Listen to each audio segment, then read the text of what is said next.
Welcome back everyone to another video. Today we're going to see how to get the Mimimi Emote in Clash Royale.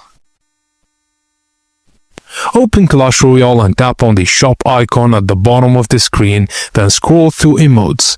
Sometimes the Mimimi Emote appears for purchase using gems or gold. Also, some emotes are offered as Clan Wars rewards. Participate in Clan Wars or special events and check if the Mimimi Emote is included in the reward tiers. And finally, occasionally Supercell releases special challenges, quests or offers that include the Mimimi Emote. Keep an eye on the events tab and complete the challenge requirements to unlock it. Thank you guys for watching, and please don't forget to like and subscribe for more tips and tricks like this.